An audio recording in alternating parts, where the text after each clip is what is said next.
फिल्मी किस्से व राकेश में आज आशा पारेख की बात करेंगे। उनकी फिल्मों के बारे में तो सब लोग जानते ही हैं।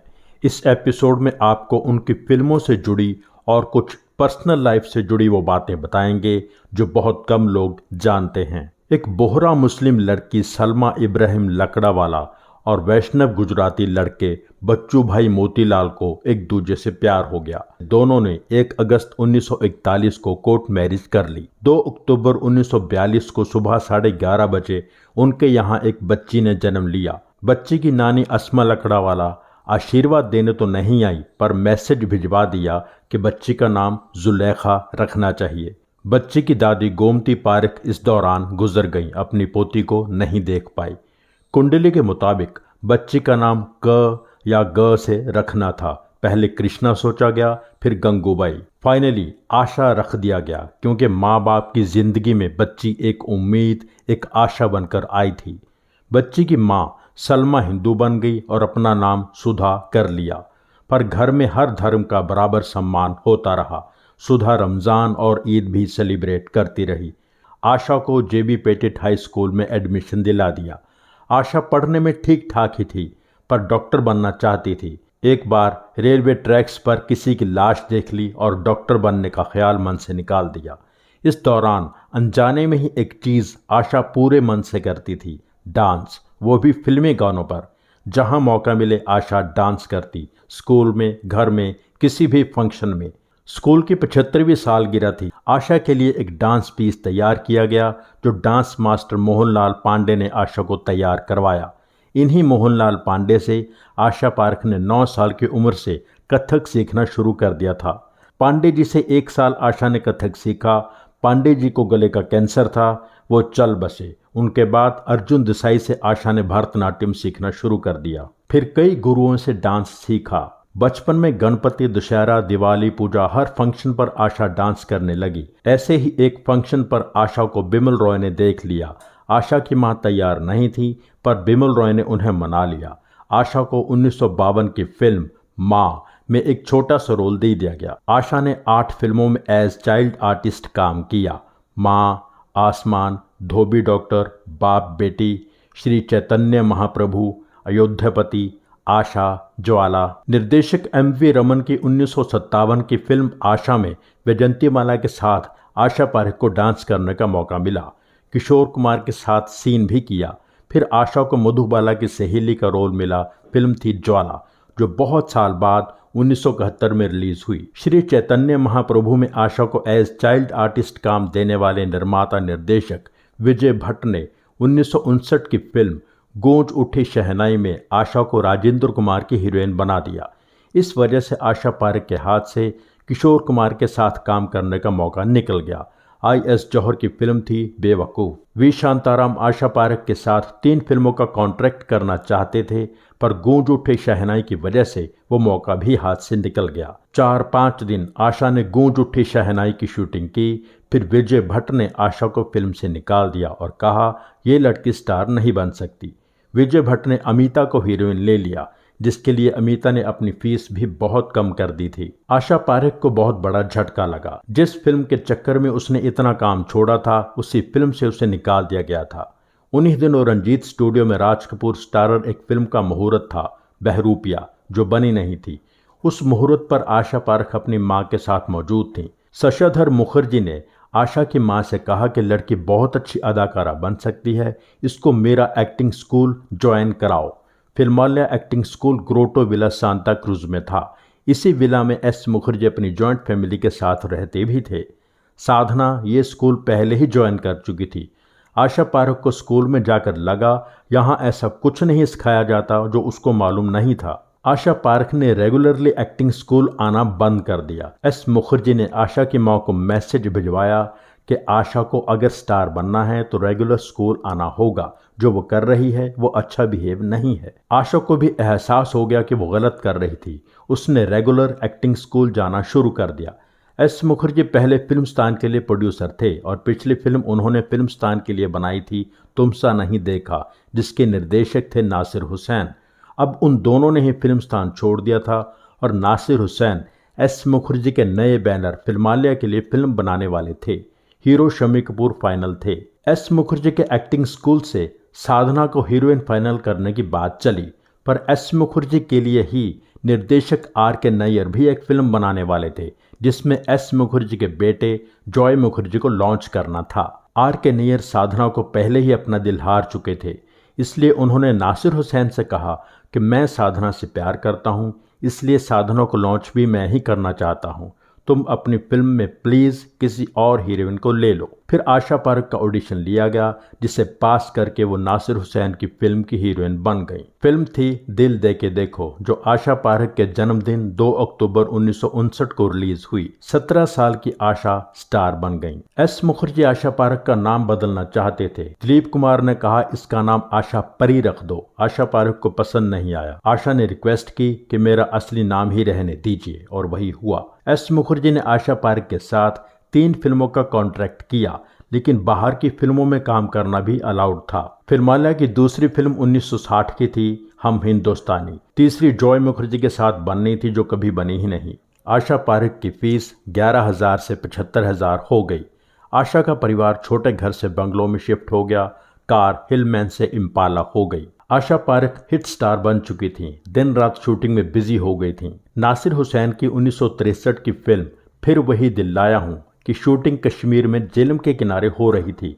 गाना शूट हो रहा था, आंखों से जो उतरी है दिल में। सिर्फ 2 दिन में शूट पूरा करना था। रॉ स्टॉक यानी वो रील जिस पर शूट किया जाता है वो बहुत कम था। 2 दिन में करीब 90 शॉट्स और लेने थे। बॉम्बे से रॉ स्टॉक आने में बहुत दिन लग जाते। आशा पारेख टेंशन में थी, सारा दारोमदार उस पर था। ऐसे में रीटेक हो जाए तो बहुत बुरा लगता। आशा पारेख ने भगवान को याद कर करके हर शॉट दिया और बिना किसी रीटेक के सारा काम पूरा कर दिया। निर्माता नासिर हुसैन की अगली फिल्म को निर्देशक विजय अनंत डायरेक्ट कर रहे थे। सदाबहार म्यूजिकल सस्पेंस थ्रिलर तीसरी मंजिल। तीसरी मंजिल के साथ साथ नासिर हुसैन के खुद के निर्देशन में बनने वाली फिल्म थी बहारों के सपने।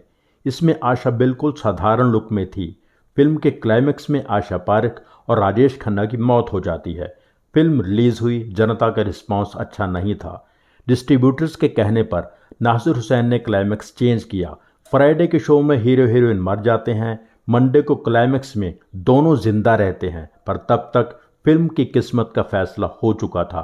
फिल्म फ्लॉप हो चुकी थी। गुलशन राय तब डिस्ट्रीब्यूटर थे।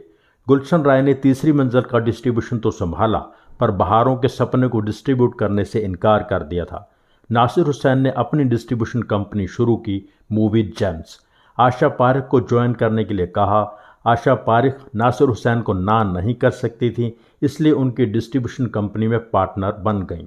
आशा पारेख कमर्शियल फिल्मों की ग्लैमरस एक्ट्रेस थीं। खूबसूरत तो वो थीं ही, डांस उनका प्लस पॉइंट था, पर कोई गहरा रोल, कोई अलग तरह का रोल, इमोशनल रोल उन्होंने कभी नहीं किया था। ऐसे में ही उन्हें रूटीन से अलग रोल मिल गया। निर्देशक राज खोसला की फिल्म थी दो बदन। फिल्म की नायिका का नाम भी आशा था। राज खोसला ने बहुत गहराई से आशा पारेख को प्यार का मतलब समझाया और प्यार महसूस करने की बात कही। आशा पारेख ने लिखा है कि मैं भी किसी से प्यार करती थी, मैं भी डिस्टर्ब हुई थी, पर कुछ मेंटल बैरियर्स थे मेरे प्यार में और फिल्म के किरदार आशा के प्यार में बहुत फर्क था। राज खोसला ने कहा, तुम्हें अपने आप से सवाल करके खुद अपने आप से जवाब हासिल करने होंगे। आशा पारेख ने लिखा है कि मैं कोशिश करती रही, पर मैं मेरे प्यार से ठीक से कोई जवाब हासिल नहीं कर पाई। फिर मैंने अपने माँ बाप की प्रेम कहानी को विजुअलाइज करना शुरू किया। सोचा अगर मेरी माँ की शादी मेरे पिता से ना हुई होती, कहीं और हो जाती, तो क्या वो जी पाती। ये फीलिंग दो बदन की कहानी में फिट बैठ रही थी। मैंने यही दिमाग में रख के फिल्म में काम किया, जो सबको पसंद आया। पर मैंने किसी को नहीं बताया कि मेरे पेरेंट्स की लव स्टोरी मुझसे अच्छा काम करवा रही थी। क्लाइमेक्स में जब आशा मर जाती है तो मनोज कुमार ने कहा था कि लड़के को भी आखिरी शॉट में मर जाना चाहिए। इस बात से यूनिट में डिस्कशन हुआ। आशा पारेख ने मनोज कुमार से कहा कि ऑडियंस को अच्छा नहीं लगेगा अगर हीरो भी मर गया तो, पर राज खोसला ने मनोज कुमार के हिसाब से ही शूट किया। मनोज कुमार की जजमेंट सही थी। दो बदन सुपरहिट साबित हुई। द टाइम्स ऑफ इंडिया के रिव्यू की बहुत वैल्यू थी उन दिनों। विक्रम सिंह ने लिखा, आशा पारेख एक्टिंग भी कर सकती है और मुश्किल रोल भी निभा सकती है। फिल्म मेकर शक्ति सामंत को आशा पारेख आराधना में काम करने से इनकार कर चुकी थीं, क्योंकि उन्हें इंटरवल के बाद मां का रोल नहीं करना था। इसलिए शक्ति समंत ने अपनी लिस्ट से आशा का नाम ही निकाल दिया था। पर शक्ति समंत के बेटे असीम आशा पारेख के बहुत बड़े फैन थे, उनकी हर फिल्म देखते थे। उनके कहने पर ही शक्ति समंत ने आशा पारेख को कटी पतंग में फीमेल लीड रोल दे दिया। कोई फालतू नाच गाना नहीं था, कोई ग्लैमर नहीं था, सीरियस रोल था जो आशा को बहुत पसंद था। लेखक गुलशन नंदा ने कटी पतंग की कहानी कॉर्नेल वुलरिच के novel I married a dead man से इंस्पायर होकर लिखी थी, जिस पर हॉलीवुड में 1950 में फिल्म बनी थी no man of her own. काम के दौरान शक्ति समंत ने आशा से कहा था कि मैंने तुम्हें गलत समझा था, मुझे लगा तुम घमंडी हो। कटी पतंग के लिए आशा को बेस्ट एक्ट्रेस का फिल्म फेयर अवार्ड मिला। अपनी बायोग्राफी में आशा पारेख ने कबूल किया है कि जिंदगी में उनको सिर्फ एक बार ही प्यार हुआ था, वो नासिर हुसैन से हुआ था। लेकिन नासिर हुसैन पहले से असिस्टेंट कोरियोग्राफर आयशा खान से शादी कर चुके थे और उनके 2 बच्चे थे। नासिर हुसैन की पत्नी आयशा खान आशा पारेख से बहुत प्यार से पेश आती थीं। आशा और नासिर के चर्चित अफेयर के बावजूद आयशा खान ने आशा पारेख को सोने की चूड़ियां गिफ्ट की थीं। आशा पारेख ने अपनी बुक में लिखा है कि उन्होंने नासिर के साथ अपना रोमांस जल्दी ही ख़त्म कर लिया था, क्योंकि वो किसी का घर नहीं तोड़ना चाहती थी, वो किसी की दूसरी बीवी बनकर नहीं रहना चाहती थी। आशा ने लिखा है कि बचपन में उनकी मां को किसी ज्योतिष ने बताया था कि आशा की कभी शादी नहीं होगी। आशा इन सब बातों को नहीं मानती थी, पर धीरे धीरे उन्हें यकीन होने लगा और सिंगल रहने का हौसला भी बढ़ता चला गया। नासिर हुसैन की पत्नी का 2001 में इंतकाल हो गया, लेकिन आशा ने नासिर से शादी करने की कोशिश नहीं की। 2002 में नासिर का भी इंतकाल हो गया, लेकिन आशा पारेख नासिर के बच्चों मंसूर खान, नुज़हत खान, भतीजे आमिर खान के टच में हमेशा रहीं। एज चाइल्ड आर्टिस्ट 1954 की फिल्म बाप बेटी के लिए आशा पारेख को 100 रुपये मिले थे। एज मेन लीड हीरोइन 1959 की फिल्म दिल दे के देखो के लिए 11,000 रुपये मिले थे। 1971 की फिल्म मेरा गांव मेरा देश के लिए 3 लाख रुपए, जो उस दौर की बाकी हीरोइंस की कीमत से कहीं ज्यादा थे। सिर्फ 12 साल में 11,000 से 3 लाख तक पहुंचना उनकी स्टार वैल्यू का सबूत था। उन्हें जुबली गर्ल का खिताब मिला क्योंकि उनकी ज़्यादातर फिल्में जुबली हिट रहीं। आशा पारेख ने एज मेन लीड हीरोइन लगभग 40 फिल्मों में काम किया, जिनमें से ज़्यादातर जुबली हिट रहीं। बाद में कैरेक्टर रोल्स करने शुरू कर दिए थे। कुल मिलाकर उन्होंने 90 से ज़्यादा फिल्मों में काम किया। 1995 में आशा ने एक्टिंग पूरी तरह छोड़कर टीवी सीरियल्स डायरेक्ट करना शुरू कर दिया था। आशा पारेख सेंसर बोर्ड की पहली फीमेल चेयरपर्सन रहीं। इस पोस्ट पर वो 1998 से 2001 तक रहीं, जिसके लिए आशा ने कोई सैलरी नहीं ली। जिस दौर में आशा बहुत बड़ी स्टार थीं, उस दौर में आशा का डांस के लिए पैशन भी कम नहीं था। इसलिए आशा पारेख डांस के लंबे शेड्यूल के लिए विदेश चली गई थीं। जब 1973 में वो लौट कर आईं तो फिल्म इंडस्ट्री में काफ़ी बदलाव आ चुका था। हेमा मालिनी, जीनत अमान जैसी नई हीरोइंस पॉपुलर हो रही थीं। आशा पारेख ने नासिर हुसैन की फिल्म यादों की बारात में भी काम करने से इनकार कर दिया था, क्योंकि वो रोल उन्हें इम्पोर्टेंट नहीं लगा। सत्यन कपूर की बेटी का रोल जो बाद में अनामिका ने किया था। आशा ने अकेलापन दूर करने के लिए 5 और एक्ट्रेसेस साधना, नंदा, वहीदा रहमान, शम्मी, हेलन के साथ मिलकर एक ग्रुप बनाया। इस ग्रुप का काम था एक दूसरे से रेगुलर मिलना, लंच करना, फिल्में देखना, कहीं घूमने जाना, बेसिकली क्वालिटी टाइम स्पेंड करना। 2014 में नंदा, 2015 में साधना और 2018 में शम्मी इस दुनिया को अलविदा कह गईं। आशा पारेख ने अलग अलग तरह के कुल मिलाकर 30 से भी ज़्यादा अवार्ड्स हासिल किए। 1992 में पद्मश्री और 2022 में उन्हें दादा साहब फाल्के अवार्ड भी दिया गया। एपिसोड में दी गई ज़्यादा इन्फॉर्मेशन खालिद मोहम्मद की लिखी आशा पारेख की biography Asha Parekh the hit girl से ली गई है। आगे भी कई एपिसोड्स में इस बुक में लिखी बातें शेयर करते रहेंगे। एपिसोड लाइक ज़रूर कीजिए, शेयर कीजिए, सब्सक्राइब कीजिए, अगर नहीं किया है तो कमेंट भी कीजिए। Thank you so much.